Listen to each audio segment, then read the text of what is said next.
앞으로 개인이 아닌 법인이나 단체도 기업 집단의 총수로 지정될 수 있게 됩니다. 특히 동일인 판단 기준에서 내 외국인 차별도 없어지지만 미국 국적의 김범석 쿠팡 의장은 예외 조건에 모두 포함되면서 동일인 지정에서 제외될 것으로 보입니다. 사실상 법인의 총수 지정을 인정받게 된 셈인데 시민단체 등 일각에서는 쿠팡 김범석 의장에게 날개를 달아준 꼴이라면서 비판의 목소리를 높이고 있습니다. 또한 공정위 내부에서도 시행령 개정안에 대해서 쿠팡 김범석 의장의 사례를 놓고 여러 논의가 이뤄졌던 것으로 전해졌습니다. 공정거래위원회는 독점거래 및 공정거래에 관한 법률 시행령 개정안이 국무회의에서 통과됐다고 7일 밝혔습니다. 시행령 개정안은 대기업 집단 지정 시 국적 차별 없이 모두에게 일반적으로 적용될 수 있는 동일인 판단의 기준을 명문화하고 있습니다. 특히 기업 집단의 총수를 자연인이 아닌 회사나 비영리 법인, 단체로 지정할 수 있도록 예외 조건을 신설한 것이 핵심입니다. 우선 동일인이 자연인이든 법인이든 국내 계열 회사의 범위가 동일한 기업 집단이어야 합니다.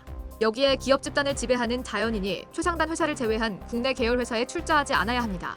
이와 함께 자연인의 친족이 계열 회사에 출자하지 않고 자연인의 친족이 임원으로 재직하는 등 경영에 참여하지 않아야 합니다.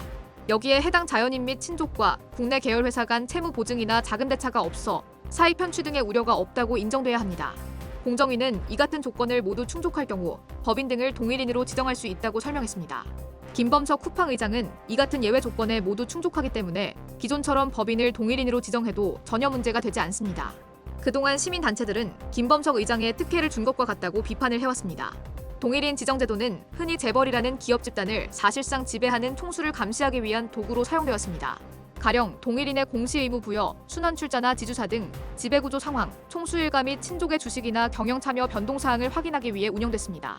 쿠팡처럼 김범석 의장이 아닌 법인이 동일인으로 지정되면 계열사 보유 주식 현황이나 친족의 경영 참여 등을 파악하기 어렵고 효과적인 규제도 마비되면서 사실상 총수의 날개를 달아주는 꼴이 됩니다.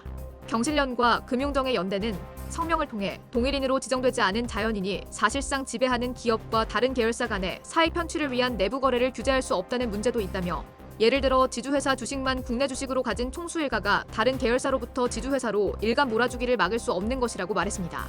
또 공정위 내부에서도 심도 깊은 논의가 이어졌던 것으로 확인됐습니다.